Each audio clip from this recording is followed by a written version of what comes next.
বড়ো শান্তি চুক্তিৰ দফাসমূহ ৰূপায়ণ কৰাত অসম চৰকাৰ আৰু ভাৰত চৰকাৰে লেহেমীয়া কৰিছিলে। আজি 5 বছৰ উকলি গ'ল, কিন্তু যিখিনি আমাৰ দফা আছিলে এই দফাসমূহ ৰূপায়ণ কৰা নাই।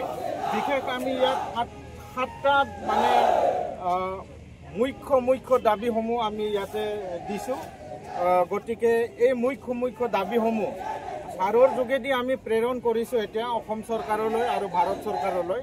ইয়াতে মেইন বিষয় হৈছে আপোনাৰ আৰ্টিকল 280 আৰু 125 এমেণ্ডমেণ্ট এইটো পূৰা কৰি দিব লাগে, আৰু আমাৰ যি 6th শিডিউল এই 6th শিডিউলটো মানে অধিক শক্তিশালী কৰিব লাগে। দ্বিতীয়তে আমাৰ কাৰ্বি আংলং আৰু ডিমা হাছাও এই দুটা ডিষ্ট্ৰিক্টত যিখিনি বড়ো সম্প্ৰদায় আছে তাতে বড়ো সম্প্ৰদায়সকলক আমাৰ অনুসূচিত জনজাতি মানে হিলছ পাহাৰীয়া হিচাপে মৰ্যাদা প্ৰদান কৰিব লাগে। তাৰ কাৰণে আমি ইয়াতে ডিমাণ্ড দিছোঁ। তাৰ পাছতে আমাৰ যিখিনি আমাৰ এই বড়ো চুক্তিৰ লগত আহা BKWAC Bodo Kachari welfare autonomous council, এই ৱেলফেয়াৰ অট'নমাছ কাউন্সিলখনক অধিক শক্তি আমাক দিব লাগে। আৰু ইয়াৰ যিখিনি ভিলেজ নটিফিকেশ্যন হোৱা নাই, গাঁও চিনাক্তকৰণ হোৱা নাই, ইয়াতে যিখিনি আমাৰ ইয়াত কনষ্টিটিউৱেঞ্চি হ'ব লাগে এই কনষ্টিটিউৱেঞ্চিখিনি ডিক্লাৰেশ্যন কৰা হোৱা নাই, আৰু অতি সোনকালে ইয়াত ইলেকশ্যন প্ৰচিডিউৰ কৰিব লাগে, এইটো কৰিব লাগে। তাৰ কাৰণে আমি ডিমাণ্ড কৰা হৈছে। আৰু এই চুক্তিৰ যোগেদি বড়ো চুক্তিৰ যোগেদি আমাৰ যিখিনি ভেঞ্চাৰ স্কুল BTRত থকা স্কুল আৰু কলেজেছ আৰু BTRৰ বাহিৰত থকা যিখিনি বড়ো মিডিয়াম স্কুল আছে কলেজেছ আছে এইখিনি প্ৰভিন্সিয়েলাইজ কৰিব লাগে। তাৰ কাৰণে এইখনত ডিমাণ্ডত দিয়া হৈছে।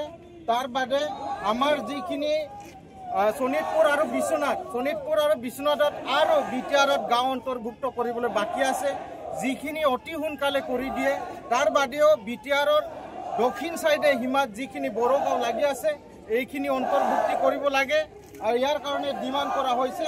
তাৰ পাছত FRA যোগেদি লেণ্ড ফৰেষ্ট এক্ট 2006ৰ যোগেদি যিখিনি আমাৰ ট্ৰাইবেলবিলাকে লেণ্ড ৰাইটছ পাব লাগে, ভূমি অধিকাৰ পাব লাগে, এই ভূমি অধিকাৰটো আমাক দিব লাগে ট্ৰাইবেলসকলক। আৰু ৰিলিজ অফ 1500 crore rupees যিটো একৰ্ডত লিখা হৈছিলে যে আমাৰ যি main implement special development package বুলি কেন্দ্ৰীয় চৰকাৰ অসম চৰকাৰে আমাক এটা ফাণ্ড দিছিলে, এই ফাণ্ডটো আজিলৈকে মুকলি কৰি দিয়া নাই।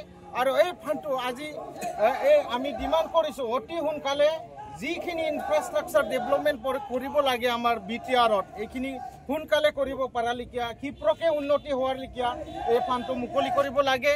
শেহতীয়া আৰু এটা ডিমাণ্ড আছে, এই ডিমাণ্ডটো হ'ল যিখিনি NDFB সকলে জাতিৰ কাৰণে লাগি দেশৰ কাৰণে লাগি জেলত আছে এতিয়াও মুকলি হোৱা নাই, এইখিনি জেলত থকা আমাৰ NDFBখিনিক মুকলি কৰি দিব লাগে। আৰু যিখিনি পেণ্ডিং NDFBৰ কেছ হৈ আছে এই কেছসমূহ মানে মীমাংসা কৰি দিব লাগে, ৰিলিজ কৰি দিব লাগে। তাৰ কাৰণে আমি আজি আহ্বান জনাই আজিৰ যিটো পদযাত্ৰা সেইটো লৈছোঁ, ৰেলী সেইটো লৈছোঁ। আৰু মানে সমজিলা আয়ুক্ত ছাৰক আজি আমি লগ পাইছোঁ। আমাৰ যি মেমৰেণ্ডাম এই মেমৰেণ্ডামটো আমাৰ সমজিলা আয়ুক্ত ছাৰৰ যোগেদি আমি অসম চৰকাৰ আৰু ভাৰত চৰকাৰলৈ পঠিওৱা হ'ল।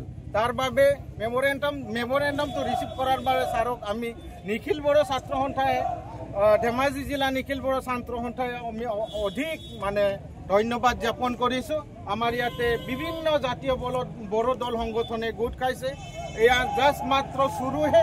এইখিনি যদি দাবী পূৰণ নহয়, যদি সোনকালে নহয়, তেতিয়া ইয়াতকৈ বহুত জংগী আন্দোলন আমি কৰিবলৈ বাধ্য হ'ম। গতিকে ছাৰৰ যোগেদি আমাৰ যি মেমৰেণ্ডাম এইটো চৰকাৰৰ ওচৰত পাব আৰু এই সফল ৰূপায়ণ হ'ব বুলি আমাৰ আশা ৰাখি মোৰ চমু বক্তব্য ইমানতে সামৰণি মাৰিছোঁ।